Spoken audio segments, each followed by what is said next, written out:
so appreciate the chance to be here. I appreciate your forbearance and allowing me to violate the dress code. It was one of those 6 or 7 stop 5 community days, and only this event really required a coat and tie, so I was too lazy for that. And I appreciate your understanding. As was said, you're fortunate I didn't show up in blue jeans and disgrace the occasion even more so. It's been a great evening already, and I appreciate the hospitality. I appreciate in particular the words of reflection, the prayer with which we started. You should know, Mr. Troy, right? You should know, however, that I remarked that what a lovely and eloquent meditation you had offered. And my friend Chris Murphy, who was in the process of gulping down a very large quantity of red wine. And I said, Chris, you must have been moved as I was. He said, Mitch, I thirst after righteousness.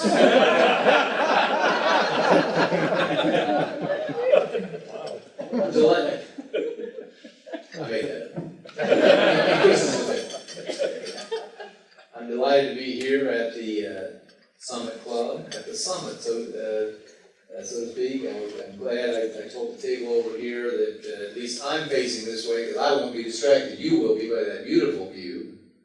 And Mayor, congratulations on all the great things that are going on here. And Mayor Jeff, nice to see you as well, a shadow of your former self. I guess everybody knows Jeff Ray is one of our success stories of wellness in the state. We're proud of you for that.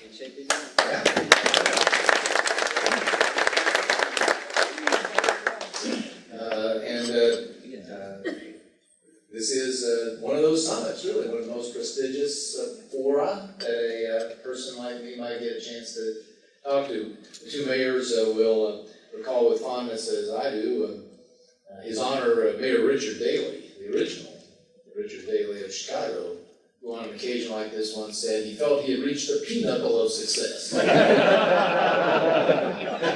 That's the way I feel right now. Here at the summit, sort of pinnacle. I have a typical day on the road, been in, as I say, several communities of various sizes. Much of it devoted to our central mission, the one which summoned most of us to public service in the first place 5 years ago, the one which still is at the center of our consciousness and objectiveness and object of our activity all the time. That is the improvement of the Indiana economy, the provision for our children and theirs of more economic opportunity. Every great enterprise I ever saw had a clear strategic objective, and everybody in the organization knew it. I can tell you about it if you ask them. We have tried to make that the case with the Indiana State Government. Starting 5 years ago, we've said everybody who works there, we have a strategic objective. We have a raison d'etre. There's a reason we're here. And the central purpose is to raise the net disposable income of Hoosiers. To raise the net disposable income of Hoosiers. If we can, through every means available to us, increase the number of jobs, the diversity of jobs, the wages that are paid for those jobs, the sense of opportunity in this state, the rest of life starts to get easy. You can pay for vital public services and keep taxes down at the same time, and more dollars flow, more property value comes to South Ends and Mishawaka's and everywhere else. So this is what we work on the hardest, and today was one of those days. I think it's going to be in the press, so I don't think I'm breaching security or broaching a state secret when I tell you my first visit was pretty interesting. The site selection group from Harley Davidson is here to see Indiana about a possible greenfield plant. I don't know if they're even going to build one. They may refurbish the one they've got in Pennsylvania. But if they do, there's only 2 or 3 places they're looking at, and we're one of them. So we went and gave them our best. From there to Rushville, where an Indiana entrepreneur has decided to base his headquarters. This is a company that went public, Chris was amazed, in January or February of this year. And they're going to try to consolidate a lot of the rural broadband business of this state, bring the internet, wireless access, high-speed access to the most remote corners of Indiana and other places.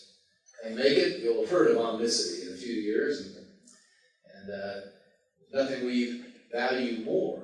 We do all we can to win the established businesses and bring them here, support the established businesses we have, but a future of high net disposable income for Hoosiers will have to include a lot of companies none of us have ever heard of yet. Some of them, I think, might be in this room tonight. So in Rushville, we celebrated 100 jobs, which is a big deal in Rushville, and could be the start of many more down there. And then from there to Winchester. Thank you for mentioning the DMV. One of the great turnaround stories we've ever seen. I stopped in Winchester that's where we happen to have located the mail center, and it's also the Internet Fulfillment Center. If you wonder why, customer satisfaction at the Indiana Bureau of Motor Vehicles is now at 98%. We measure it 3 different ways. If you wonder why the average visit time for 2009 right now is 7 minutes and 36 seconds, a lot of it is owed to the people of Winchester, because we have moved so many millions of transactions into the internet and the mail that those people aren't, when you have to go to a branch, those people are no longer standing in line ahead of you. Just a little side note. I wasn't really there for that. I stopped in Winchester because that's where Mrs. Wick's Pie's store is, and if you don't know where the best pies in Indiana are, you gotta go there. From there to Decatur, fascinating story. The Fleetwood Company, one of the big names in RV manufacture, well known to anybody in this area, has been through a remarkable and rapid series of transformations. The fellow got up to, we were reopening the plant there. Been there for a long time, employed 600 and some people, closed. The fellow got up and reminded everybody present, 33 days ago, the company died. We had 0 employees. 31 days ago, a private equity firm gambled on them, bought them, took them through bankruptcy. We reopened today. That's not the best part. 635 people will go back to work there. And another 300 jobs are coming in from California, where they're closing, and Pennsylvania, where they're closing. I'm going to come back to this a little later. But a part of what we are doing to fight the recession is to try to accent the advantages of Indiana and to say to companies, okay, if you're having trouble, we know a place where you can succeed. And if you're thinking of closing somewhere, we'll tell you where you ought to close, where you ought to stay open and grow. The recession we are facing, commonplace to say these days, is truly global in a way that no previous downturn probably has been. We're now at that strange point where people in this country are hoping maybe China will grow fast enough to help pull us out of it. Not too many people think it's the U.S. that will lead the world out this time. That's a little bit sobering to think of. Great Indiana author Kurt Vonnegut wrote in one of his short stories long ago that he thought whoever was president of the United States should always be given one of those suction cup steering wheels we had when we were kids. Just stick on the back of the front seat so you can pretend. It says you should go in the presidential limousine, so whoever's president can be reminded he's not really driving. And I've never forgotten that. We've seen presidents really of both parties forget or imagine that they're really driving events which are really driving them. The best they can do is react to them. Well, if the United States government, realistically, cannot control a $14 trillion economy, let alone the world, and the state government should not commit the sin of hubris and imagine that we can't either. But we are not powerless.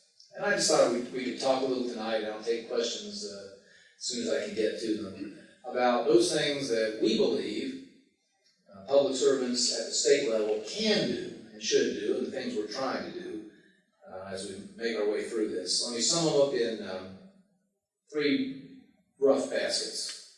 Keep the house in order.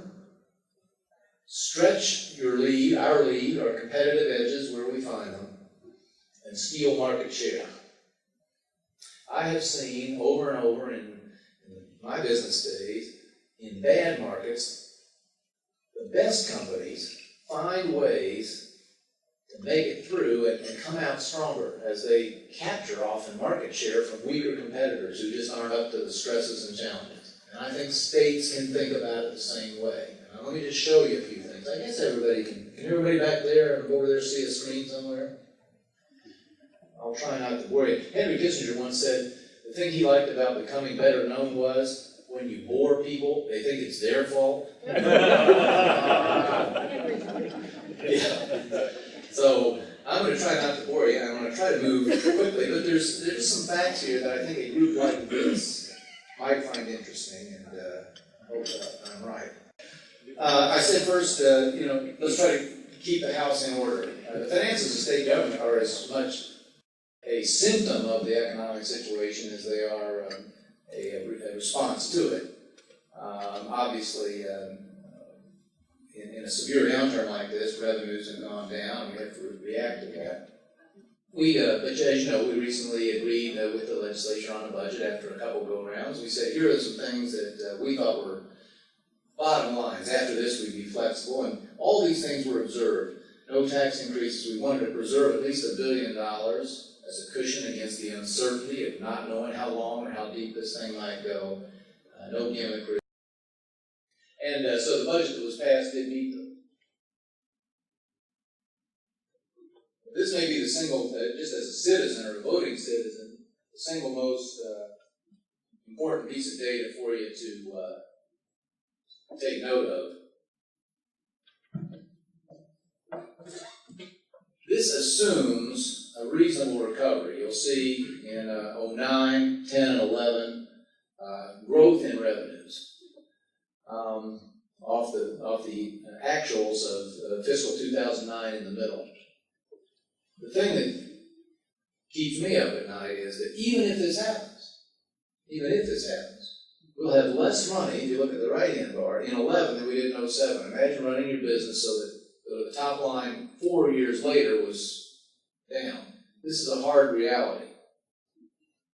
And we can wish somehow it will be better than this, but we have to assume that this is as good as it's going to get.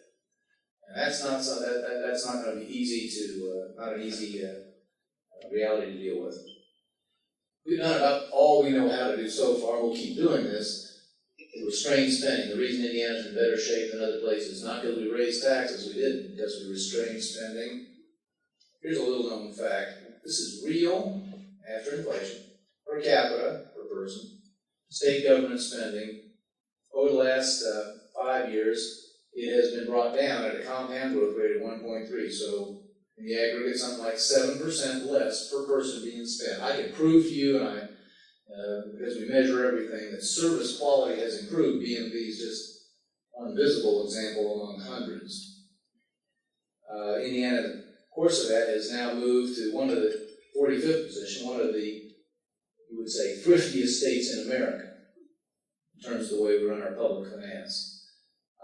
We're not at the bottom in terms of what we can do. We haven't exhausted, we haven't picked all the fruit, but the low-hanging fruit is pretty much gone. Now, let's just look for some perspective. Reference was made earlier. These are the states that have cut education so far. I don't mean by a little sliver. California has fired more school teachers than work in the state of Indiana today. That's just one example. These are tax increases. Either in red, they've happened, or pink, they're on their way. We are still one of the holdouts here, and this gets back to my theme about doing no harm and trying to keep the house in order. So, what kind of taxes? Every kind. This is income tax increases. Here's sales. Here's gasoline. We have our challenge, our management challenge in the transportation area in Indiana is how to invest a record amount of money every year. You know where it came from. In a way that is not wasteful, doesn't spill any money. We're spending at a rate, we will be spending at a rate twice the historical average by next year. Very different than what's going on elsewhere, where they can't even repair the roads they have. Michigan, you may have read recently, has decided to go back to gravel roads, and in many cases they can't even resurface them. Here's alcohol, here's sin taxes, which are, thank you. And here are other extraction and so forth. In the green, those states that still have a reserve the size of ours or larger, 10% or more of the year's budget. In yellow, those between 5 and 10, and red, those less. Many of them are in actual deficit. The AAA bond rating, we earned that in 08, first time in state history. Hope we can keep it. It is saving money, real money for the city and governments and schools of our state as they need to borrow it. So it's not just an ornament, not just a merit badge. It matters. It matters financially. Now, before going further, let me just say that I don't view our fiscal management as simply about doing no harm, not raising taxes. Obviously, if you want more jobs, you want more net disposable income, if you want to be first out of recession and not last, then you would like not to raise the cost of doing business or investing. But there are more than that. I mean, I hope we're offering to the businesses of America and the world a certain sense of confidence and certainty that there's this place called Indiana where if we make a long-term investment, we're not going to get a rude surprise. They're not going to collapse into debt. If we're owed a tax refund, they'll actually send us the money, not an IOU, as California does now, or Kansas does. And so, I don't want to overclaim, but I think it matters. And when I talk to businesses, as we were doing all day today, I find that it matters a little more than I used to think. They believe that the business of the people's business of the given state is being run with some reasonable skill. Secondly, I talked about stretching our lead, our competitive edge. We have worked really hard to build one. I always call it the sandbox. The most important thing we can do to raise the net disposable income of Hoosiers is to build the best climate, the best environment for people who would like to take a chance, take a risk, invest some money, hire some people, and maybe get their money back. This is a list of things that we have done, and a partial list of things we've done to try to improve the climate in this state. And let me just mention one that is probably underappreciated, but down in third from the bottom here, the single factor tax. Does everybody here know what that is? If not, this was an interesting thing. We made this change 2 years ago. It's fully effective next year. We used to tax business income on a 3-factor test, where what percentage of your sales are in Indiana, what percentage of your employment is in Indiana, what percentage of your capital is in Indiana. If you think about it, that's a little bit odd. The more Hoosiers you hire and the more money you invest here, the more we tax you. When what we really want is you to invest a lot of money, hire a lot of Hoosiers, and then sell your good or service to the world. So we changed that. And it's phasing in and coming into play next year. You'll only be taxed on the percentage of your sales that are in the state. So the incentive will be hire people here, invest here, sell somewhere else, export. With Harley Davidson today, I started doing my little spiel on that. One guy said, "Hey, whoa, bitch, we got it. That's a major reason we're here." So whenever a deal happens, whenever a new business comes, there tends to be a natural focus on what incentives did the city of South Bend give, what incentives did the state give. That's not unimportant, but believe me, it is secondary. People who are making a 30-year, 40-year perpetual investment want to know what's the overall investment climate going to be when that incentive is come and gone. We measure it. The Economic Development Corporation, they are measured on how many dollars of incentives per job or per dollar of capital investment, trying to drive that down. We want to get the new business here at the lowest cost to taxpayers. And this is the record. We've got it down to the lowest levels we've had it. It just proves to me that if you're smart about it, if you have some discipline, you don't have to overpay. We routinely have brought businesses here when we knew other states were offering a lot more goodies up front.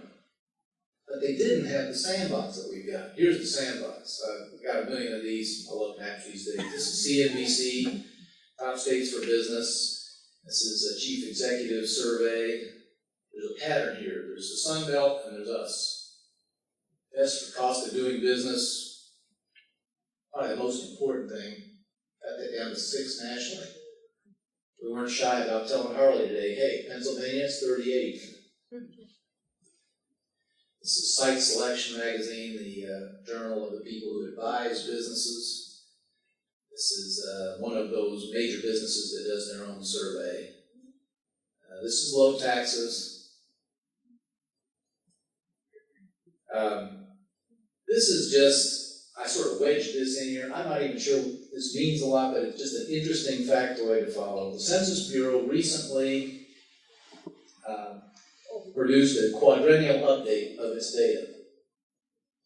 And we were delighted to see that by a small margin, more people moved in Indiana than moved out. This has not been in our recent history. We've all worried about our young people, Notre Dame grads and others, not finding enough opportunity here. I don't know if this is a blip. I don't know if this is an aberration. What I do know is only 4 states in America that moved from net out to net in, and we were one. So I hope it's a harbinger of things. It's a sign that maybe our sandbox is attracting more people and the dollars that come with them. This I thought you might find interesting. Even in this lousy economy, this lousy year, we have not seen any detectable diminution in the number of businesses who are interested in coming to the state, at least the ones the state encounters and tries to do a transaction with. And the top new job commitments are almost at the pace of last year. After today, we probably have caught up to last year. One interesting thing, and I'll give you my theory for this in a minute, there are not as many dollars of investment attached to those jobs. Here's the record. You see the boom years of 07. 08 was almost as good. So 09 has a chance because we're only less than 2/3 of the way through. But once again, less capital investment. We've done deals all over this state. This map is principally to show you how they tend to concentrate near transportation assets. If we seem a little fixated from time to time on building roads, improving our ports, rail in places, air in places, it's because we think a long suit for the, quote, crossroads of America is transportation infrastructure. I guarantee you it's a reason Harley Davidson was here today. I mean, they clearly came out and said it. Where were they? Shelbyville, sitting on I-74 and easy access to our other 3 interstates. Foreign direct investment has been a big part of it. Your state, maybe you know this, has been #1 in America, states of any size, the last 2 or 3 years in insourcing investment. What a treat it was to be over here in Elkhart, or Wakarusa, I guess, last week, celebrating Dometic investing here, coming in from where? Sweden, where they've been for all their careers, all their lives, I'm sorry, and as a company, and bringing jobs in from Mexico. And that's where I'll close. One reason, my theory, as to why we still are seeing a net inflow of businesses and about as many jobs as the recent run rate, but not as many dollars, is a lot of these are consolidations. I talked about stealing market share being our third approach. We have gone out to businesses, and we've certainly been alert to businesses that are under some stress and that appear forced to contract from 2 plants to 1, from 3 facilities to 1 or 2. And we've said to them, hey, you know which one you ought to keep, which one you ought to grow. So the Fleetwood Store Indicator today is a big one, a graphic example, but we're aware of 31 of these where we have had some direct contact with the company. And this is how, it seems to us, there's a chance for a state like ours, if you really have built the right investment plan, if you do take care of the business and provide some reasonable certainty and confidence, the climate won't change in a sudden way. And you get out and market what you have aggressively, there is a chance to fight recession successfully and to be a little better positioned if and when the world economy comes back. So that's been our approach to adversity. I don't mean to overclaim for it, but I do think we see some real examples. I'll tell you this to a certainty. Indiana's on the map of nations and the world's investors in a way that we have not been, at least for a long time. We are seen as a very good, suddenly an interesting place to do business. We are seen as a place that seems reasonably stable in terms of public policy. And nothing will be better, there's nothing we can do in public life that will come close to a macroeconomic recovery. But we can certainly, I think, take advantage of the short-term difficulties to position Indiana to benefit from that recovery more than other places, and that's what we're out to do.